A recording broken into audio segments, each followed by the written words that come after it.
Back from the part of Virginia I was from, real rural, coal mining, you didn't get to experience much in the way of culture. It was really quiet and easy living, but you just had nothing to experience.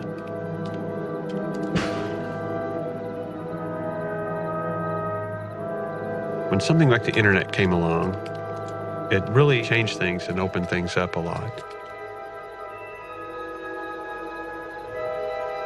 If you can't be there, you can at least see it or read about it. Hey, I need the phone. It was just different perspectives and whole different outlooks on life.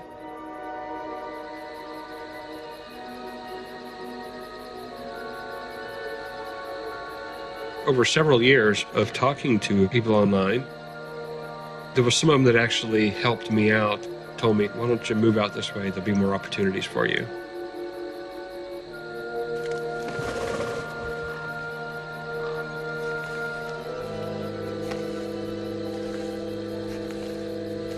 They decided to send me some money and basically just said, move.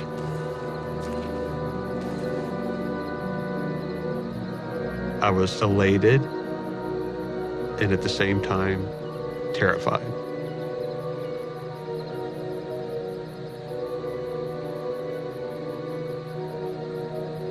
Mom, I'm going away for a while.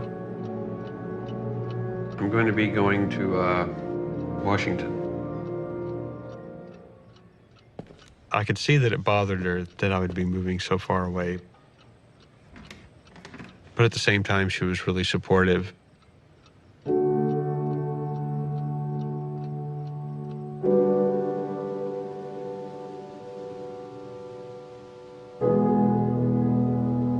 The first call we got was in the afternoon.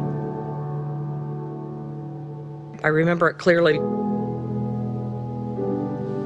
It seemed so strange to get that particular type of call on that day. We don't get a lot of sun here in the Pacific Northwest. So you notice it when it's a nice sunny day. It makes you very happy. And that particular call made me very unhappy.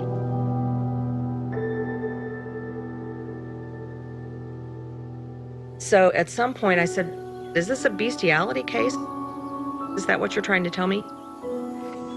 And he said, yes. And I said, so what do you need us to do?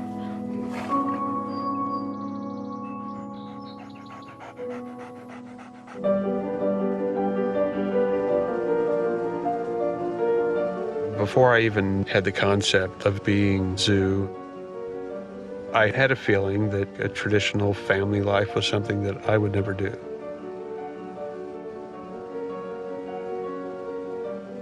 I don't need a high level of emotional interaction, whether it be human or otherwise.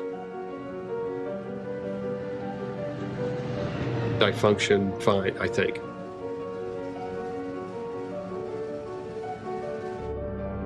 You could probably ask 3 zoos and get 3 different definitions. I guess the main thing would be someone that feels they have a whole lot closer affinity to non-human animals than their own kind. That doesn't necessarily exclude caring for fellow humans and friends in the same way.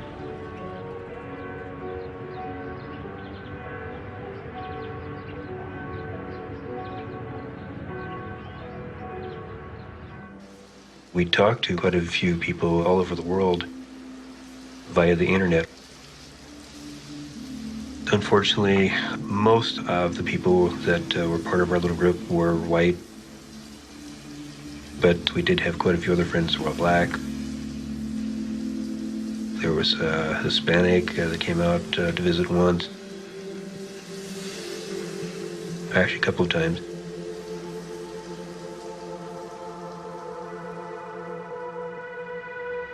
I talked to people out of Poland and Germany and Japan. I even talked to soldiers that are currently in Iraq. This gives them a chance to kind of connect back with the old world that they knew back here. Even if it's the same old world that sent them over there to survive that environment.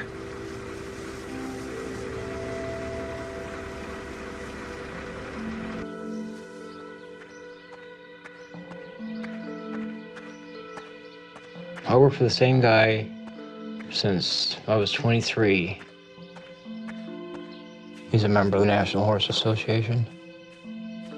He has some top quality show Arabs.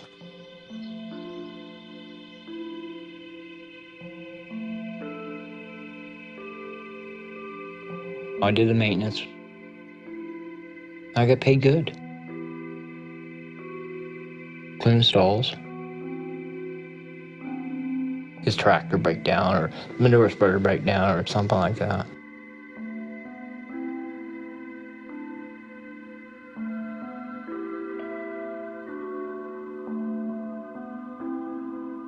He was gone all the time. He's going back and forth from the west coast to the east coast because he's building a new home and a ranch back. If you could grab all the mail and put it in there, I'd appreciate it. Also keep the horse. They were my so-called friends for 20-some years. If there's anything else, your cell phones will be on. When this broke loose, the last thing he said to me, he told me I was a very bad person. We were friends for all those years, and all of a sudden I'm no good just because I love the horses.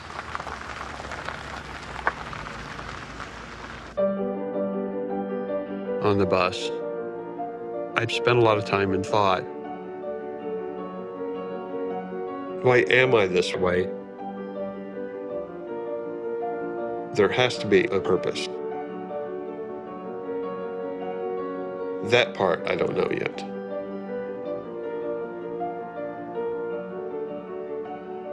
Trying to balance religion and being zoo. A lot of that is faith. Growing up Baptist in a fairly religious household, I held certain beliefs to my heart.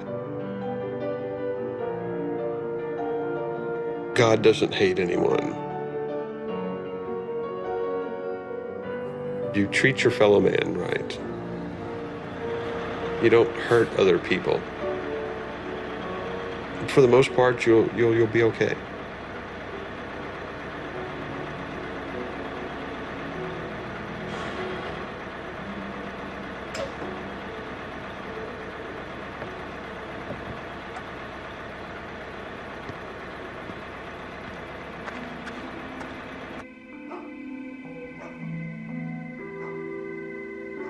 I always treated my animals as part of my family. They ate before I did.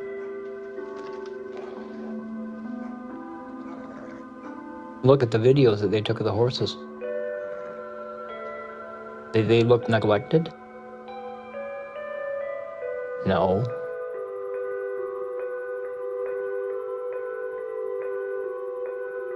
It's the love of animals. That's what zoophilia is. It's just like if you love your wife or your kids. It's the same thing. I took better care of my animals than I ever did care of myself. Look at me. Here I am going to be 53.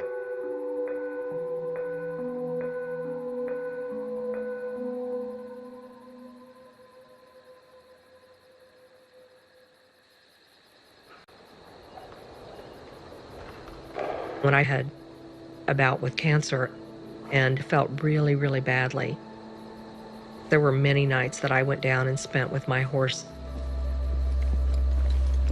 It's just a very comforting feeling. They do this little soft, blowy thing, and they know that you're there. And the time passes so fast. The night is over before you know it. I could go down there and just hang on her She was my strength. She was my legs. She was my heart that wouldn't beat right. And I could just cry and talk and hang out. It was exactly what I needed at the time.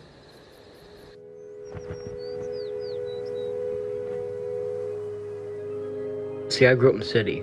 I was a city boy. And I always wanted to be a farmer. Well, the job gave me what I wanted. I started when I was 16, right after my mom died. For some reason, it just happened one day, and I kind of liked it.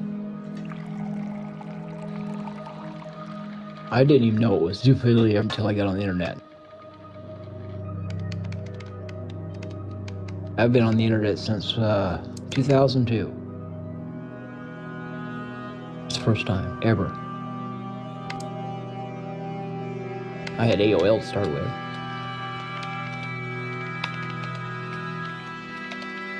It was really interesting to meet all these different people.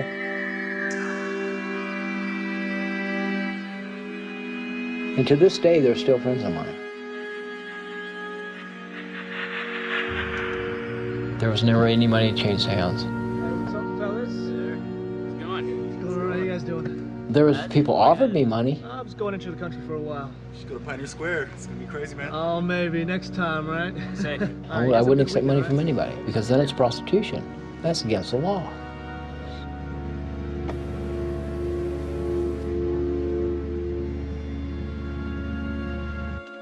I knew that bestiality wasn't illegal in the state of Washington. A lot of times they just want to come out and see. We want to see if it's possible.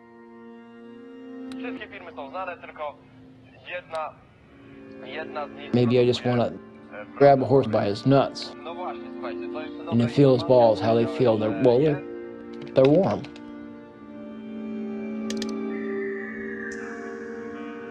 The horse is still the biggest thing out there on the internet.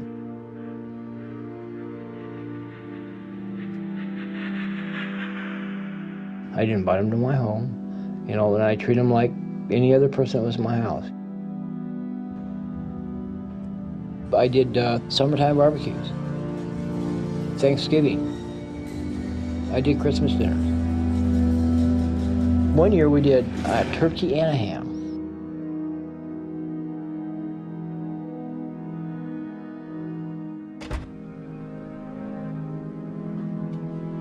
The invite was on a weekend and in the evening.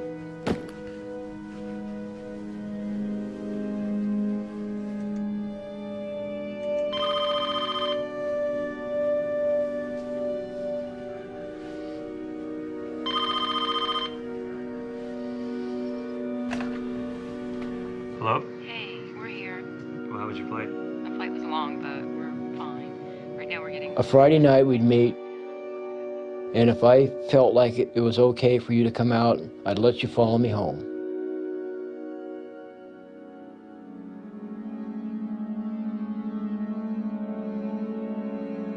If I felt like there was something about you that I didn't like, I'd say, we'll meet again, and I'd never meet with him again.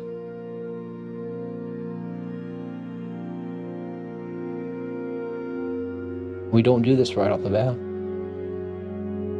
Sorry.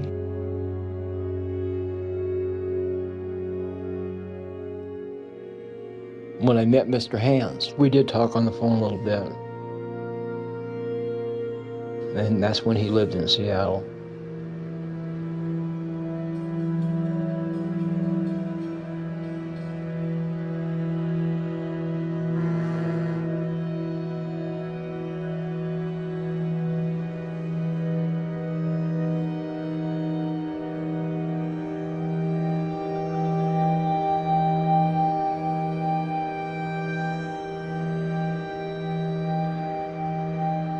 He was basically curious, like everybody was curious.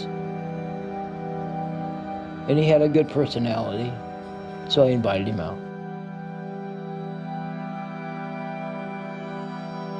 I was just astounded at the beauty.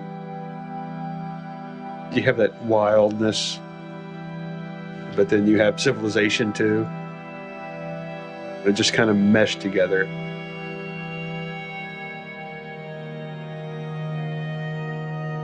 Us humans are so conditioned from the time we were born to start categorizing.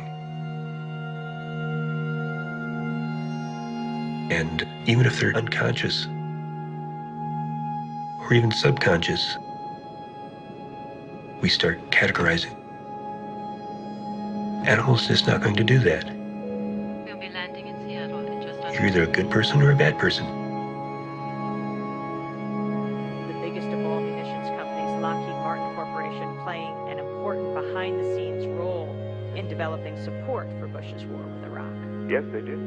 They played a very influential role in various organizations that looked like they were simply public interest, public education organizations, but which had long advocated a war with Iraq ever since the 1991, the first war with Iraq.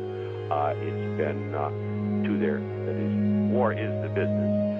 What I mean when I say it's not private enterprise is it is much more like state socialism. You have only one customer. The customer is not particularly interested in getting the best possible use of his money. He's much more interested in simply getting the contracts filled. Moreover, there's a huge circulation of elites today in the sense that most of the operating positions, appointed positions in the Pentagon today are executives from the military-industrial complex, whereas by contrast, any number of the high officials in these companies are retired, high-ranking American military officers. Well, I want to thank you for being with us. Chalmers Johnson. His piece appears in this month's Harper's. It's called War Business, Squeezing a Profit from the Wreckage in Iraq, as well as David Bacon. The piece appears in Progressive Magazine. Chalmers Johnson piece ends. This is the future when war becomes the most profitable. I get, 8 or 10, 15 people at the house. Drink, party, watch movies, play games. Kind of potluck supper kind of thing. Some people would bring over some beans and chips and a meat entree or something. And of course, lots of beer. And once in a while, there was a few mixed drinks. It was kind of fun throwing all kinds of stuff into the blender and turning out things that kind of had a slushy flavor to them that about 6 or 7 of them would knock you on your ass. You're going to put so many bottles of rum in some of this stuff. There's no special flashy, nothing going on that was all that strange and unusual. I mean, this goes on hundreds and thousands of places all over the country.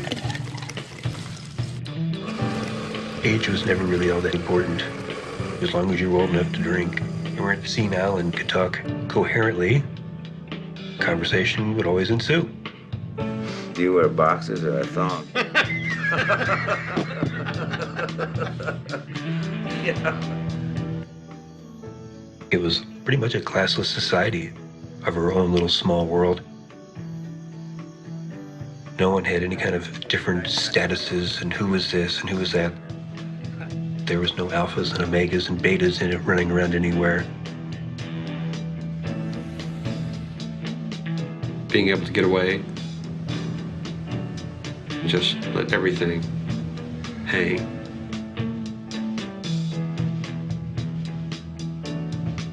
Anything I could bring up or want to talk about, it didn't matter what was on my mind. These were people I could trust. I could just let my hair down and not have to worry about things.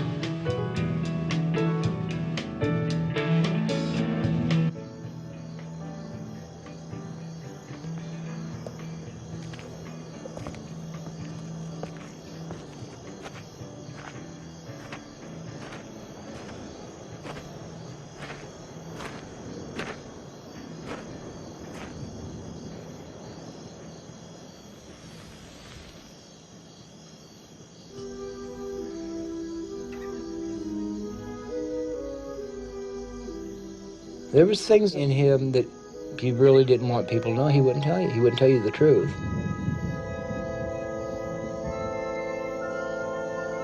It took me a long time to find out his real name.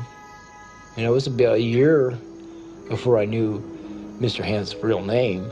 It was always Mr. Hans. I go by Mr. Hans.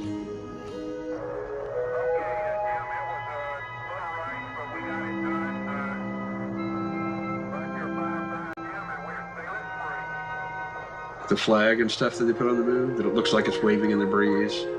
Well, you know that, of course there's no atmosphere on the moon at all.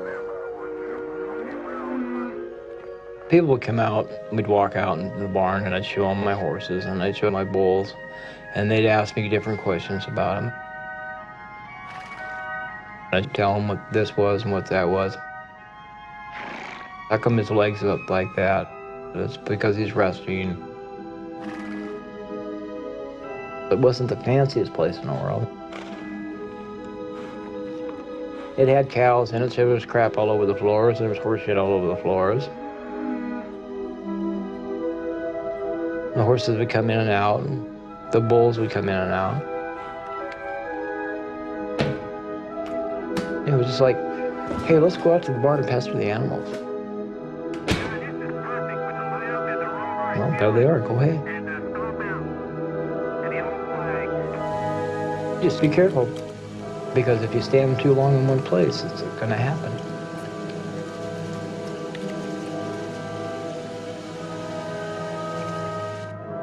If you just stand there, they'll walk up behind you, put their head on your shoulder, and talk to you. They're gonna pick up that pheromone your body's putting off, they're gonna mount you. If you don't move, you're bred. And I mean bred.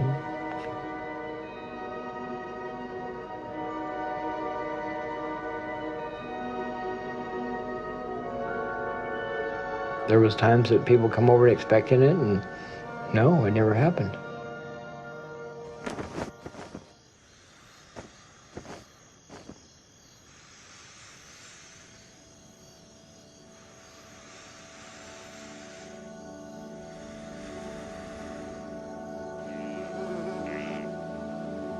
We had one horse that we called Chance when we brought him in. He was blind, and he was in this area where it was just nothing but blackberry bushes. So he kept poking himself in the eye.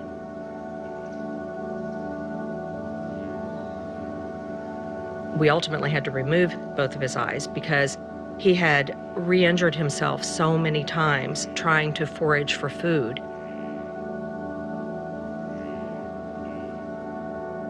I mean, it touched all of us very deeply.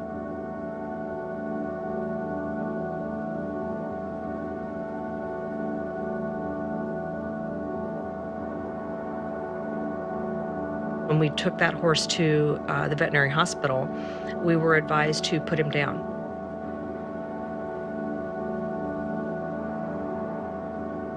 But our feeling and our experience has been that just because it has a problem like blindness, that's not a good enough reason to just end their life. One of the things we found fascinating about the story is that the news media in the Puget Sound would not reveal the name of the victim.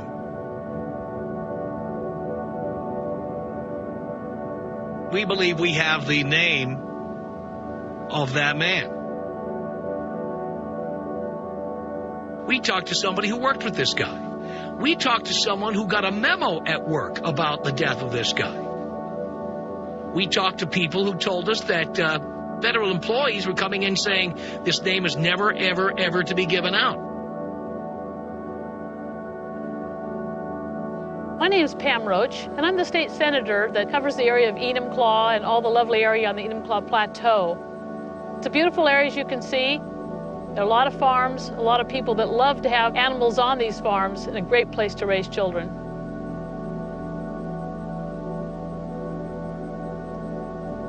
I could never believe that an animal would do this on their own. We don't allow adults to abuse children sexually. Children cannot consent. Children are innocent, and so are animals. They cannot consent, and they're innocent.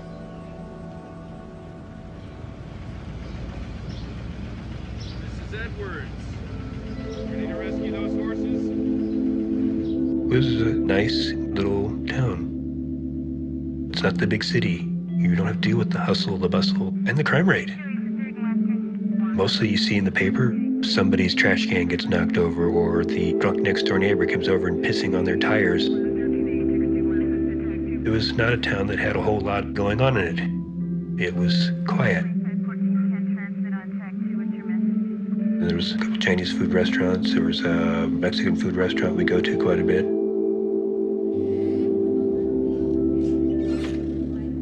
Quite a few different places to go eat at.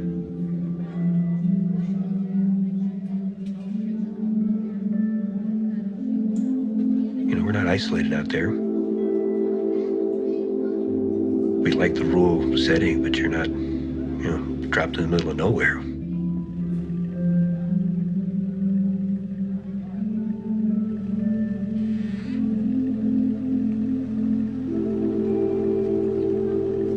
Him and his ex-wife got along really well. He talked to her on the phone all the time. She seemed like a nice girl. Since the divorce, they got to be best of friends. They were still friends up until the day he died.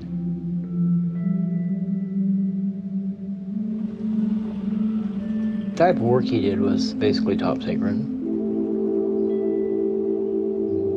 I knew what he did. I knew exactly what he did and how he went about doing it, but it was just something that we discussed that was never to be talked about. I think at one time he was very conservative. After a while, things started changing.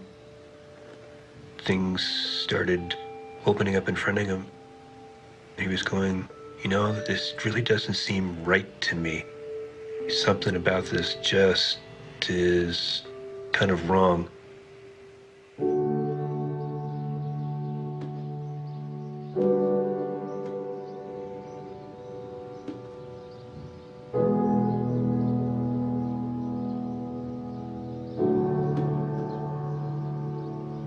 I had a apple tree, fir tree, and a weeping willow.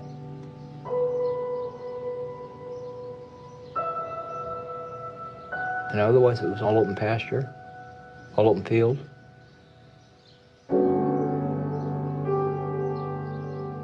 Occasionally, there'd be some discussion on some constitutional issues of basic freedoms being usurped by certain political parties who thought that they needed to control the morality of the world, and they didn't care exactly how they got to do it.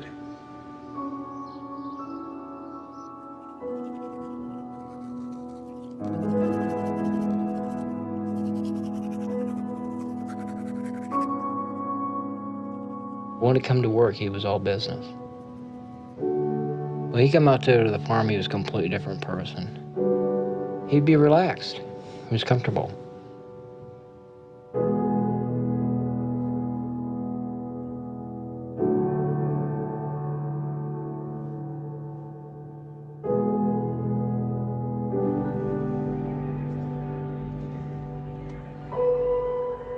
They were here during that time for the son to visit his father. Flight number 324 to Seattle will be leaving gate 26A at 6:22 p.m. You know, here they had come all this way to have this sort of normal family vacation.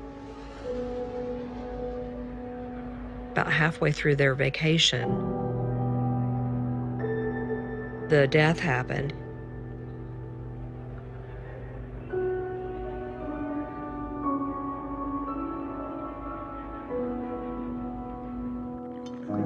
I called him at work, and I said, "Are you gonna come out tonight?"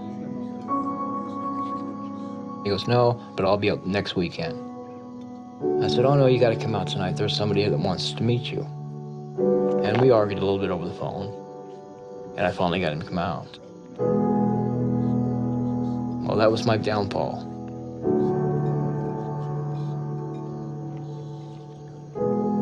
It just irritates me thinking about it. Turn this thing off, please.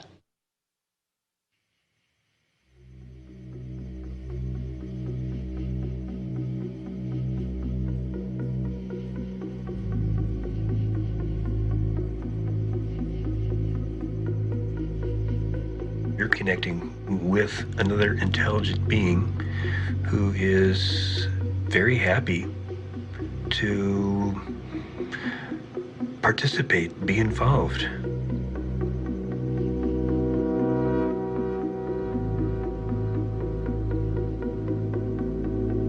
You're not going to be able to ask it about the latest Madonna album.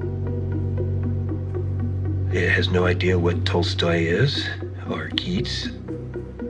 You can't discuss the difference between Manet and Picasso. That just doesn't exist for their world. It's a simpler, very plain world. And for those few moments, you kind of can get disconnected.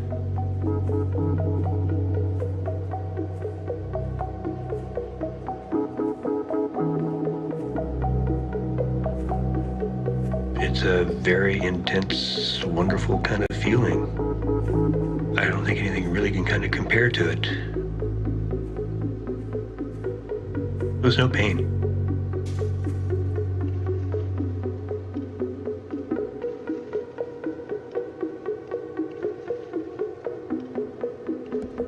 At no time, in any way, shape, or form, is anybody forced, coerced, drugs, ropes, whatever. There's no bondage or anything like that involved in any of this, because these are your friends.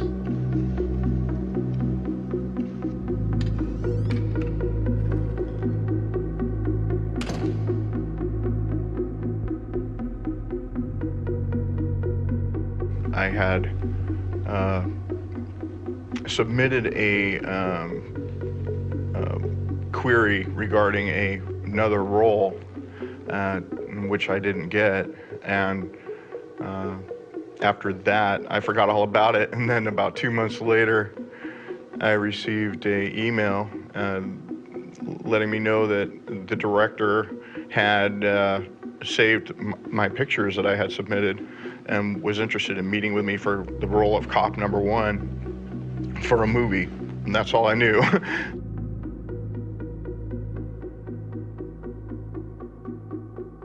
I met with Rob the next day, and I was frantically looking for a place to park, and I was becoming later and later, and I was stressed out, and finally I was parked in a loading zone, and I ran down to where I was supposed to meet Rob and just let him know.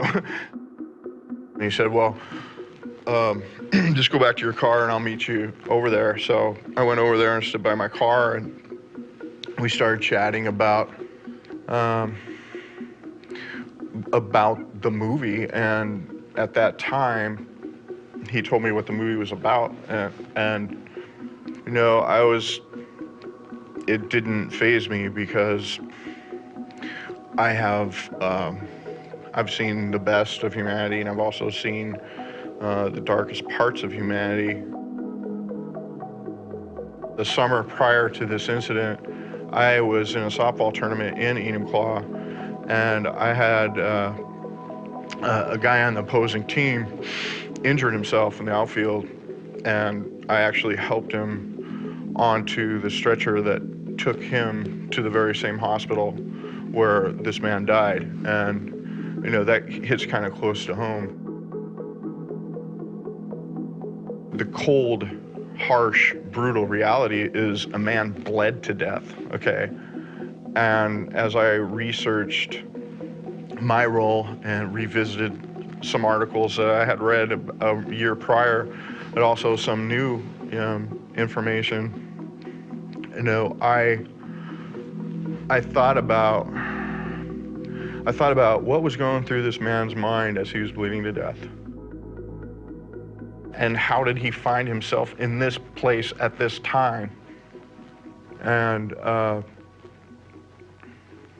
you know, I had the experience of holding a corpse in my hands that was a few minutes before a 7-year-old boy that had drowned in a swimming pool, and his last breath was frozen in time on his face, and his eyes were fixed, and I could see right down into his mouth, and it was ghostly white. And you know, at that moment, when I was staring into those empty eyes and looking into the depths of death, all I saw was my own reflection. And to be there at that moment in time during that tragedy for a little boy that could not be revived and ended up dying on Mother's Day, you know, that's embossed in my heart, and when someone dies, it's something that I take to heart, because there's nothing trivial about it. There's people that love that individual, and then we'll never see them again, and that's a tragedy.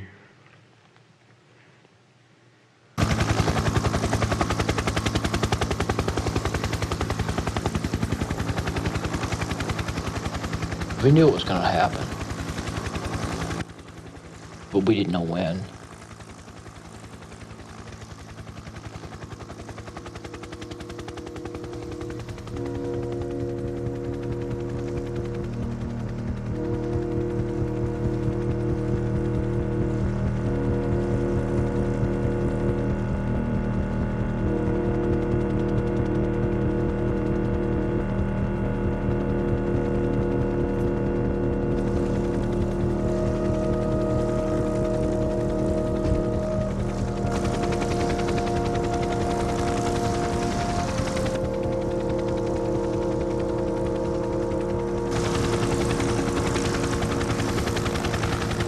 The media pushed this thing so far out of proportion, it's unreal.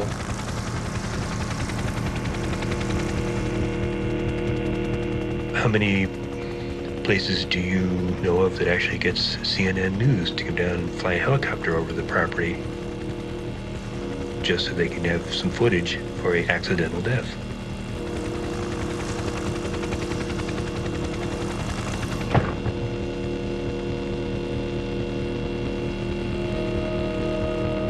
One day I'm doing just fine, and the next day I'm an evil person.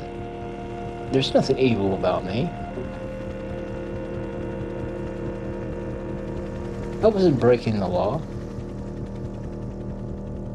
I had everything going for me, and it all come crashing down around me. Of animal cruelty after a bizarre death in King County. According to the Sheriff's Department, the man died from internal bleeding after allegedly having sex with a horse in Enumclaw. According to the King County Sheriff's Office, the farm itself may be a gathering point to have sex with livestock and domestic animals. Authorities were able to find the farm after the man was dropped off at a local hospital. Surveillance cameras traced the vehicle used back to the farm. Deputies say they are investigating the possibility that animal cruelty laws might apply. We had buckets full of tapes and CDs and stuff. I wanted to get this stuff out of the house. I was scared. We did notice a very definite change in the phone service. Picking up the phone, every 15 seconds there would be a little blank spot. Nobody at either end could hear it. And then would come back to normal again, every 15 seconds. And that went on for quite a few days.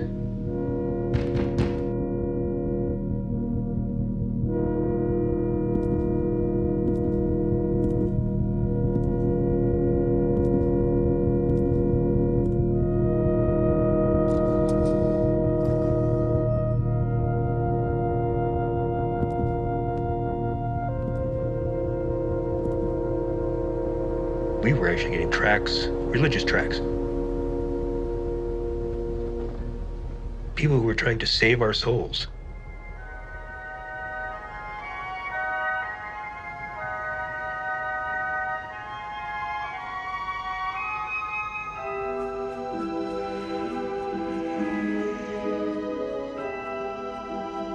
Hello, Dad! Hello, son!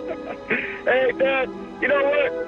They need to get this guy's name out there. What's the guy thinking? Screwing a horse? find out. Well, nobody finds out if you live.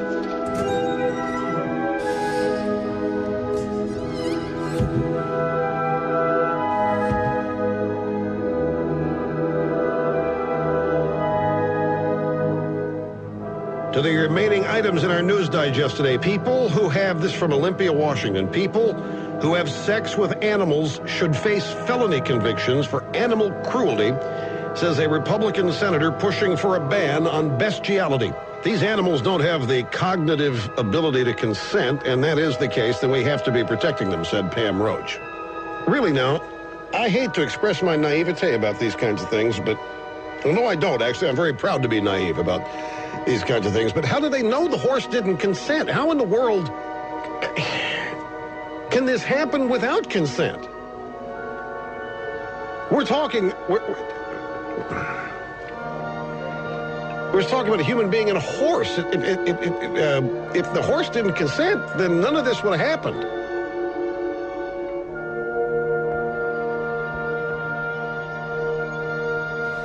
They're looking for a spark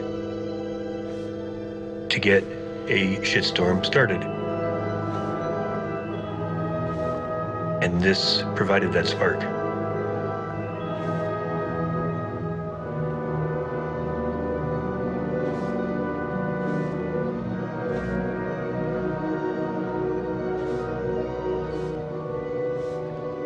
He said, stop right where you're at, put your hands behind you, you're being arrested for homicide. And I said, what? I am? I can't tell you anymore. You gotta come with me.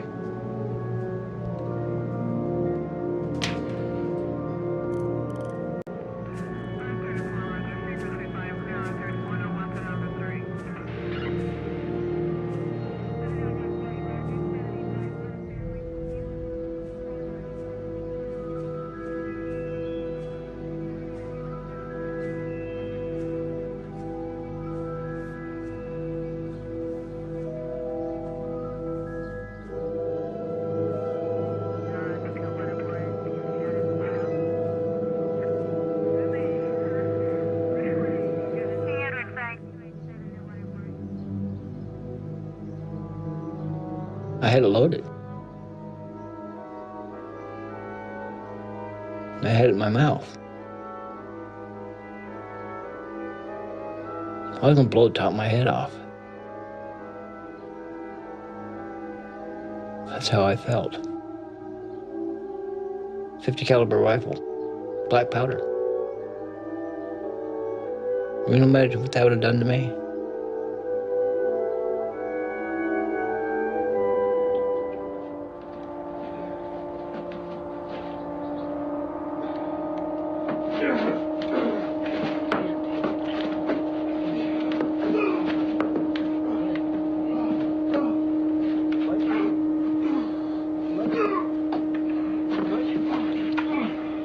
They were investigating a homicide that didn't happen.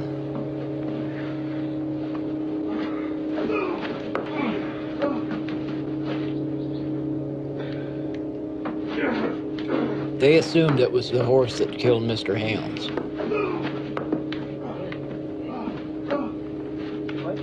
They assumed that.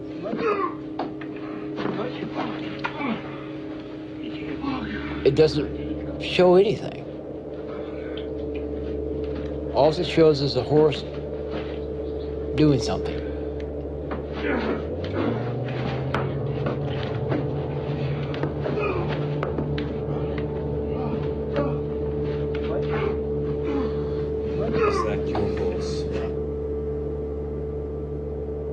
In their mind, they don't care whether it's a filly underneath them or a human.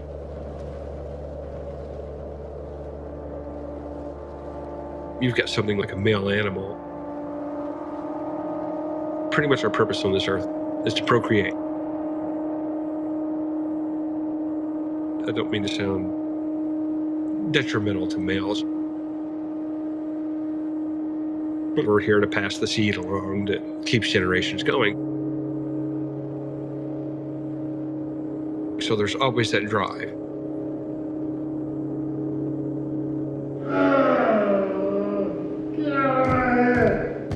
There were some nutcases in that jail. Get out of my head!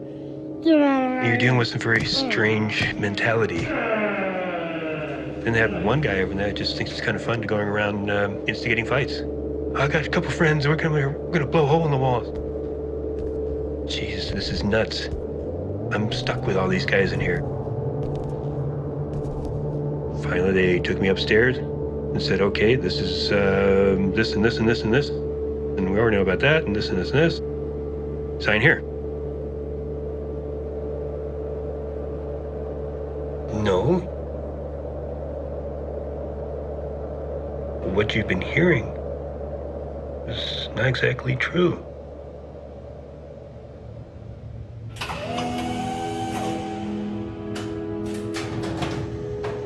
We were basically gone for the weekend. We were not expecting Mr. Hands to make an appearance at all.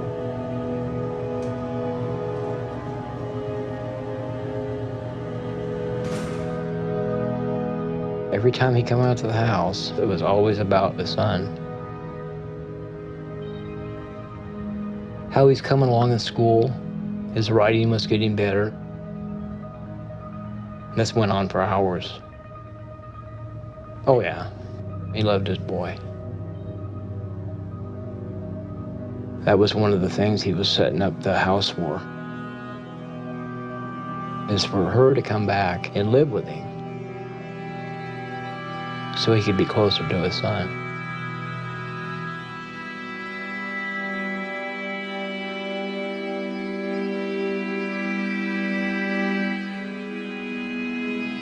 He was losing blood into his abdominal cavity.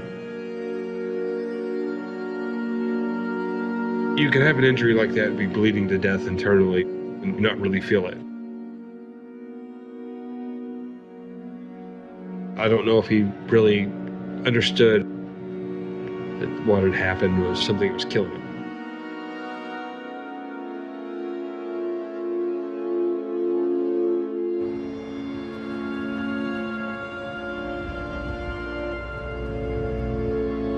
He thought that getting married and having kids and the rest of stuff was going to be the greatest thing in his life, and that didn't turn out as great.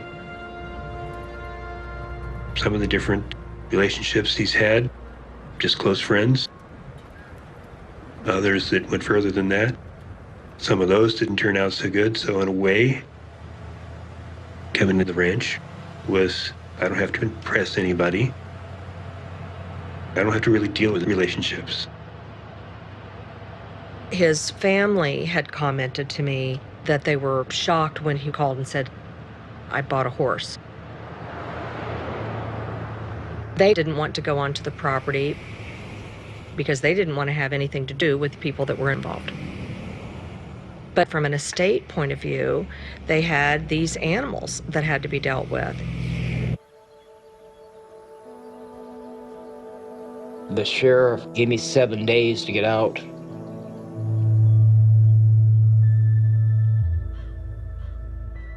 I already gave my minis away. I already took my bulls to the auction, and all I had left was Gavilar and Strut.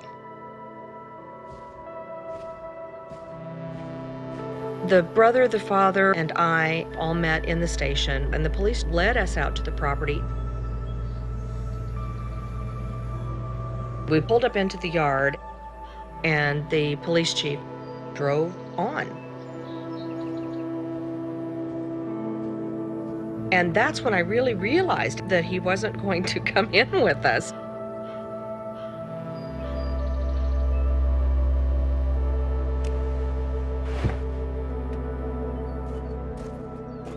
This guy came out, and it was extremely obvious that he was very deeply involved. The brother just kept saying, keep me away from this guy. Just keep me away from this guy. He struck us as a child molester type, just a really creepy kind of guy. So I said, we've come to pick up 1 or 2 horses. Where are they?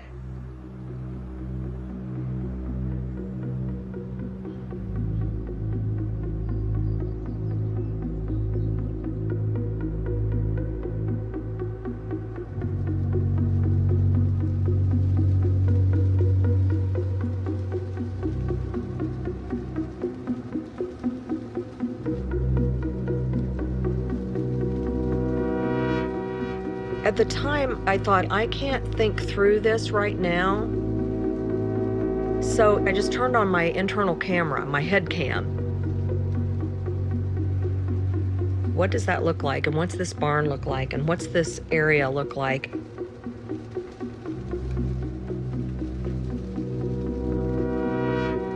He kept saying, I'm all torn up over this. I'm just all torn up over this. And it was just so not real.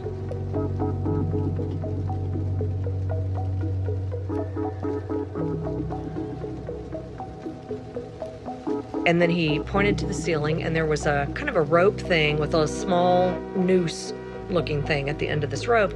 And he said this is where he would work the horse. And I thought, well, what do you mean? Work a horse?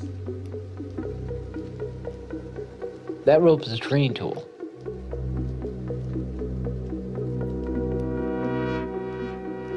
They're called a high tie. And what he'd do is he'd tie the horse lead rope to that. And the horse could go around in the pen, but he couldn't get out.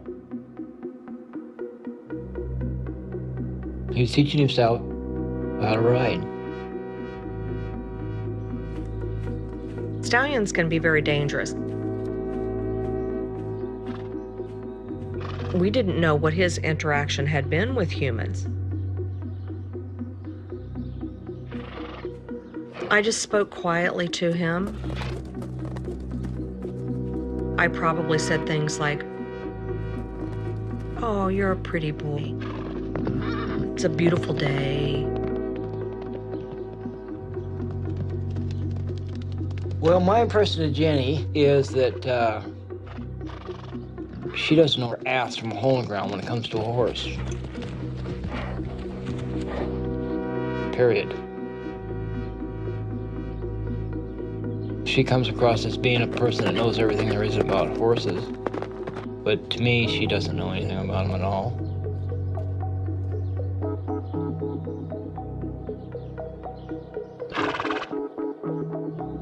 Even her husband doesn't know how to handle a horse.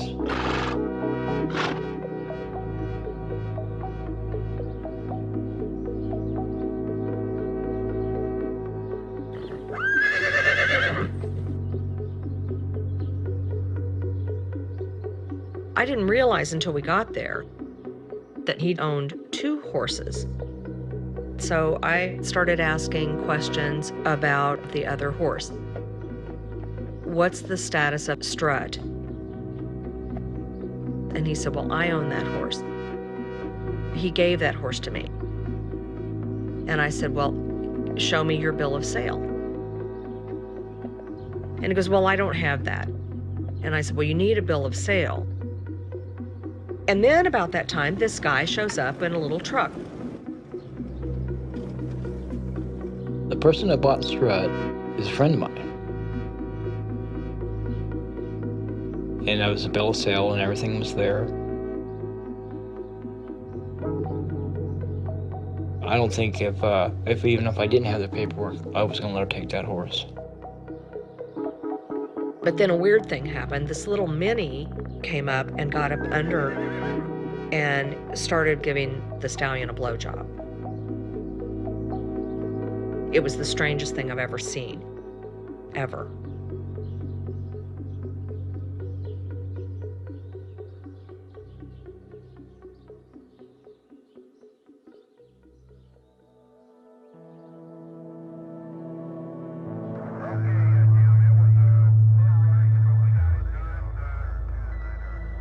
I didn't get home until much, much later that evening and hadn't really paid too much attention to Mr. Hands.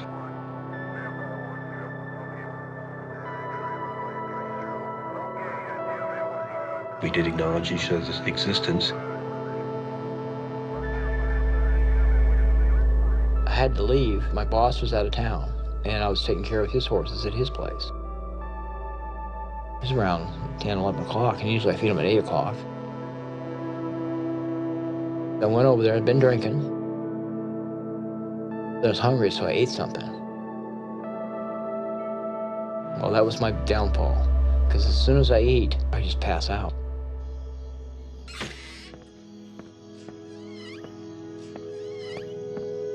Something bad happened out there.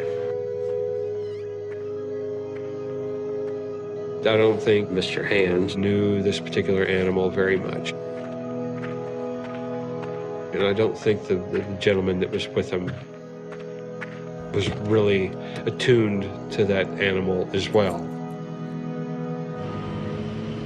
It wasn't until around 5:15, 5:20 in the morning that he made the announcement that he needed to go to the hospital right away. If I had just the slightest inclination that something was wrong, he would have ended up in the hospital immediately. He could have been out in the barn with his horse. He could have been out there with my horse. I'm not saying he was. I'm not saying he wasn't. Like I said, I was not there.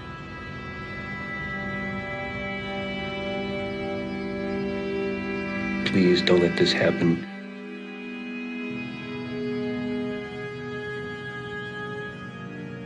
And then I noticed that his lips were changing color.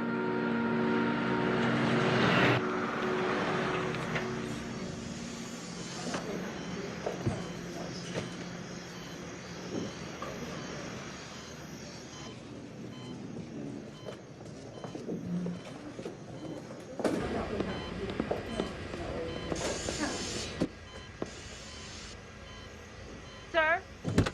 Sir! I'm not getting a pulse. Code!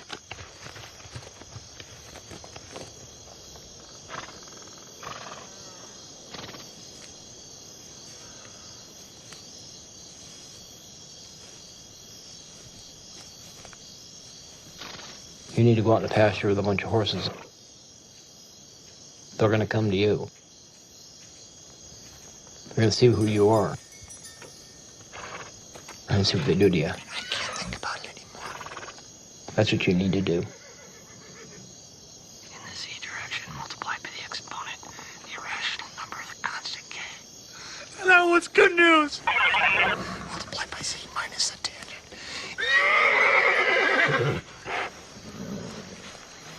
I can't just stop working. I mean...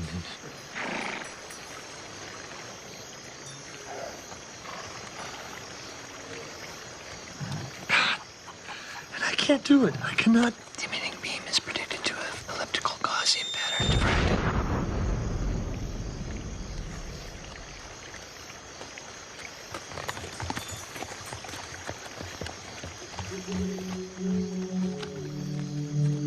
I know another guy that used to work at the Black Hole. Does he have any identification? The same place Mr. Hams did. He made a ripple. So they fired him.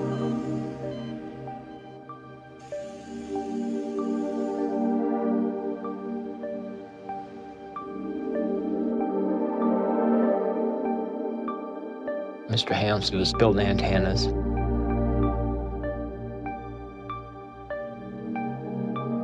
He told me all about this one he just did and how it works really well. And they're really proud of him at the company.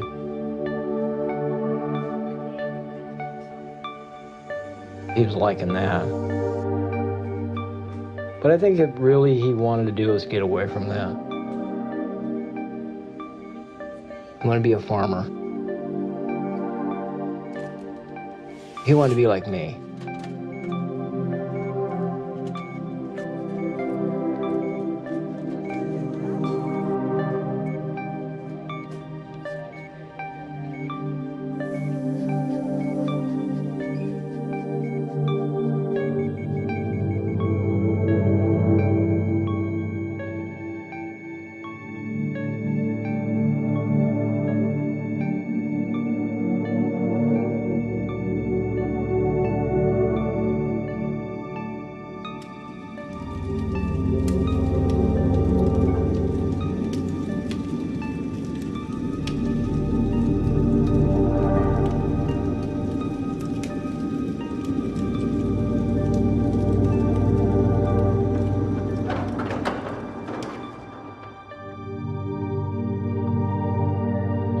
there is actually a beautiful mountain.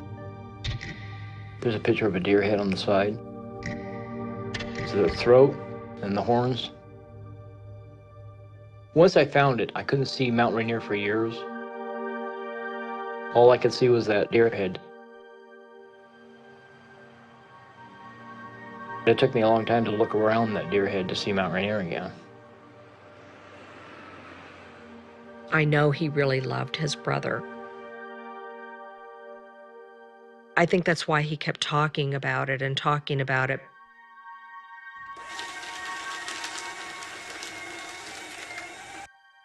He told me a lot about the things that they found in the apartment.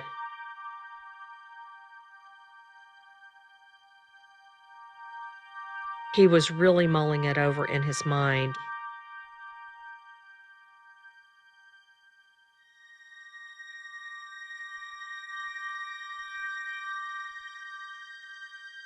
And he actually found a cast of Strutt's penis. All right, we did a lot of research. We got a lot of phone calls. We pulled together a lot of information. And here is what we have. We have an employee, now deceased, who worked at Boeing Corporation, named Kim.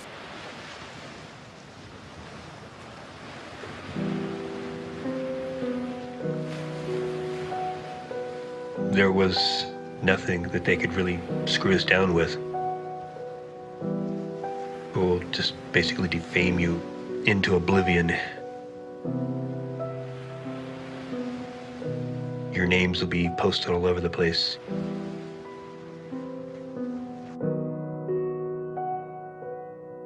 My secret is out now. Everybody in the world knows what I did. I was evil. I was evil because I had a love for my animals more than most people do.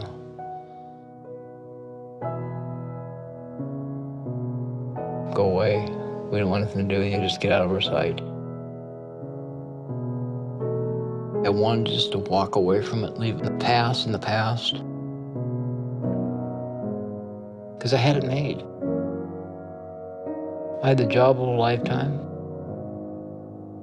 At 50, it's hard to start over again. I studied Buddhism for about 3 years. It's been around a hell of a lot longer than God was ever around. I still chant to this day.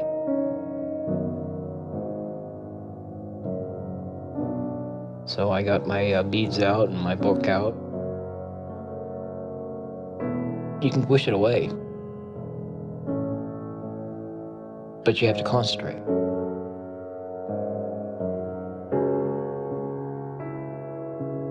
I still want to do the farm life. That's going to be me again. Sex was just a small component of it. And by standing there talking to them in a way, you're kind of connecting to them, going, I'm talking to you on the same level that you're kind of staring at me. Mammal to mammal.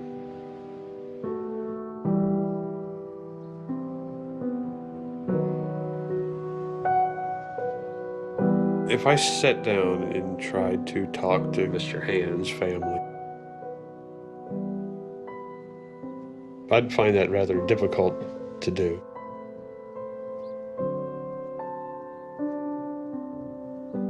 I can't even fathom what kind of hurt that they're feeling over the whole thing.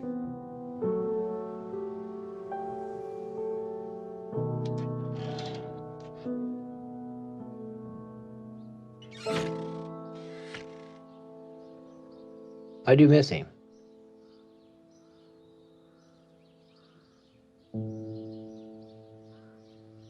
A lot.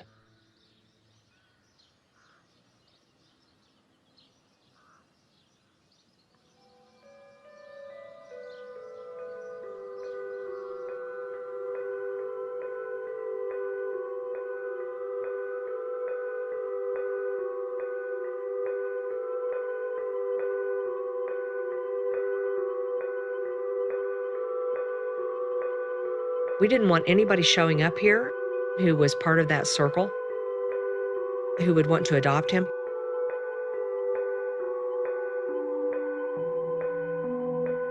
So we made the decision to geld him that night.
I was trying to understand about this whole issue.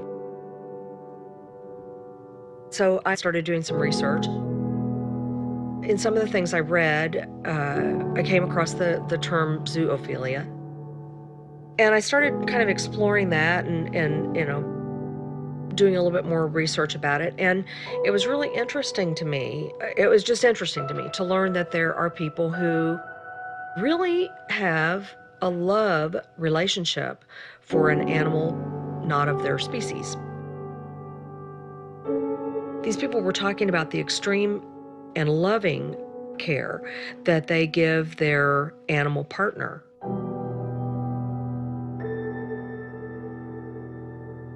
I don't yet quite know how I feel about that.